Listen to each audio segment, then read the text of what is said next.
You ever have one of those mornings where the sky's clear, your mind's at ease, and for a moment you think the world finally decided to give you a break?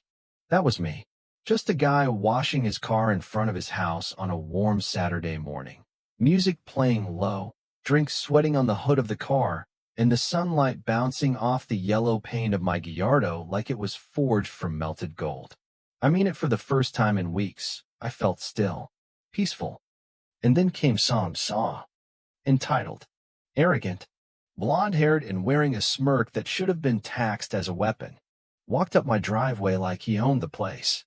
Brought two friends with him, the kind of guys who probably think networking means crashing golf carts at their daddy's country club. Let me back up.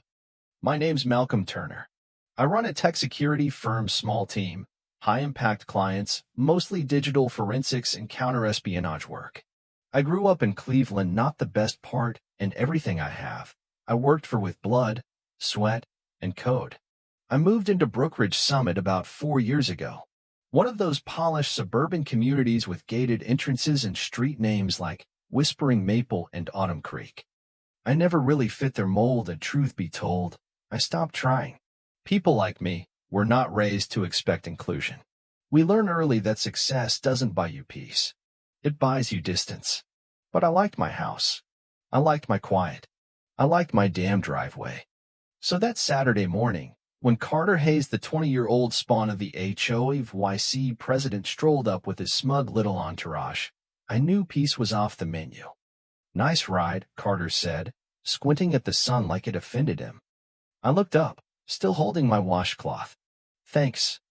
Is it real? He asked, tilting his head. I blinked. Sorry. The Lumbo. Is it actually yours? His voice had that syrupy drawl rich kids use when they want to act casual but make sure you know they're judging you. Now, I've been black in America long enough to recognize a setup.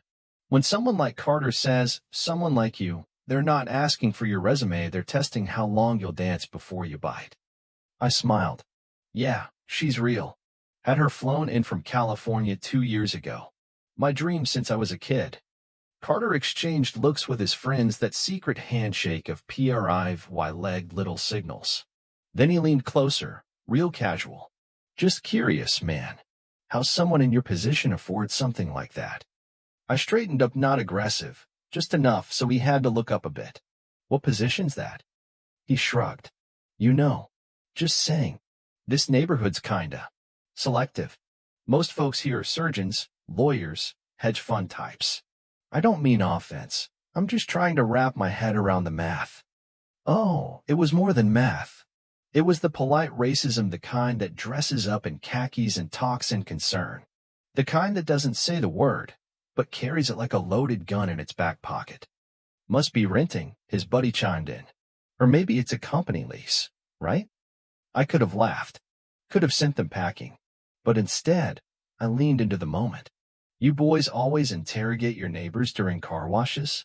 Carter smirked. Actually, I came to make a business proposal. And that's when I knew this wasn't casual. This was planned. He cleared his throat like he was stepping into a pitch meeting. I've been looking for a car just like this. Same year, same color. And I'm prepared to offer 50 grand cash. I stared at him, deadpan. You want to buy my car? Not one, he said.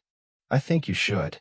50K's a generous offer, especially considering how complicated things can get if you're not exactly in the neighborhood's good graces. There it was, the threat wrapped in velvet, but still a blade. He went on, confident as hell.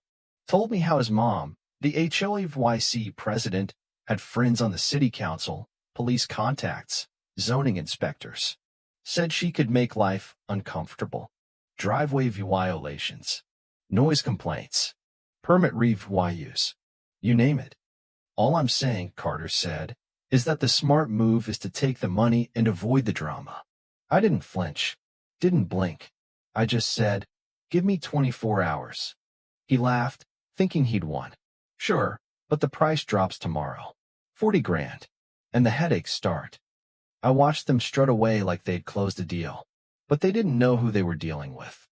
See, while Carter thought I was washing a dream car, I was actually preparing to bury a very real problem. That night, I got to work. My firm handles corporate cyber investigations. And when I tell you I can find a needle in a digital haystack, I mean I can tell you what color socks your accountant was wearing when he deleted the files. I dug into the Hayes family credit records, public assets, litigation history, HOA documents. Took me all of 6 hours to unravel their lives. And man, what a mess. The Hayes weren't rich. Not really. They were leveraged deep in debt, mortgaged to the hilt, floating on credit cards and second loans. Carter's dad, Brent, worked middle management at a dying insurance firm. His mom, Lisa, had power in the HOA but was hanging by a thread, multiple complaints filed, even a pending re-VYEW for misuse of committee authority. But the real kicker? The company that owned nearly 40 Fantram of the homes in Brookridge Summit, the investment group that rented out high-end properties to upwardly mobile professionals, had me listed as their silent partner and majority stakeholder. That's right. I didn't just own my house. I owned the neighborhood, or at least a big chunk of it. Next morning, I dressed sharp. Black suit, leather folder, clean shoes. Had my property manager and lawyer meet me outside the Hayes house at exactly 11:30. Lisa answered the door looking like someone had just told her Botox was being taxed. Carter was behind her, suddenly less smug. "Can we help you?" she asked, eyes darting between the three of us. "We'd like to discuss Carter's business proposal," I said smoothly. What followed was theater. I laid out Carter's attempted extortion, played a recording I'd secretly captured, legal in a one-party consent state. Thank you very much. Presented financial documents showing their debts, late payments, HOA violations. Then slid across a purchase offer for their home cash, 10 Fantram above market, just in case they wanted a graceful exit. Lisa went pale. Carter looked like he'd swallowed a lawn dart. That's when my lawyer chimed in. "Attempted extortion is a felony, ma'am. We'd prefer to handle this CIVYLLY, but that depends on your cooperation."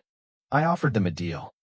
Carter would perform 6 months of community service at a tech literacy program downtown, mentoring underprivileged youth.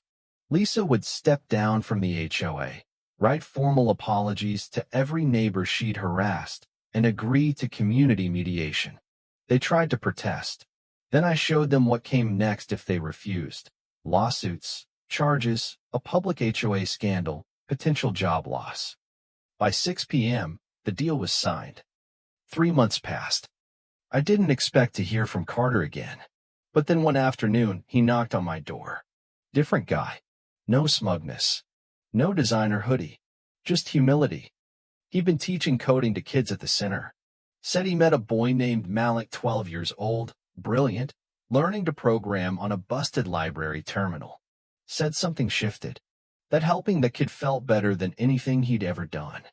Then he handed me a folder, a full proposal for a digital literacy initiative. Equipment lists, funding needs, curriculum ideas. I read it and said, "You serious about this?" He nodded. "Dead serious." So I funded it.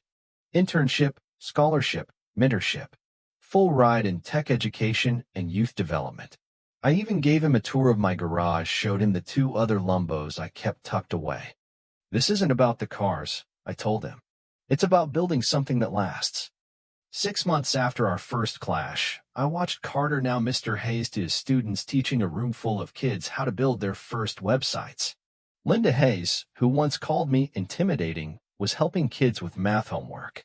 Brent had started volunteering at a food pantry. Turns out, when you give people a shot at redemption, real redemption, sometimes they take it. Sometimes they surprise you. And maybe the best revenge isn't power. It's progress. You know, that day Carter offered me $50,000 for my car. He thought he was buying me out of my own driveway. Today, he's giving kids a path into their future. So tell me, was it justice? Or was it mercy? You decide. Let me know in the comments, was I too soft? Would you have taken them down legally? Or do you believe people like Carter and his family can change? And most importantly, what would you have done if it happened to you? Don't forget to like, share, and subscribe. Stories like this deserve a conversation. Because sometimes The best stories are the ones that end with saw growth saw, not destruction.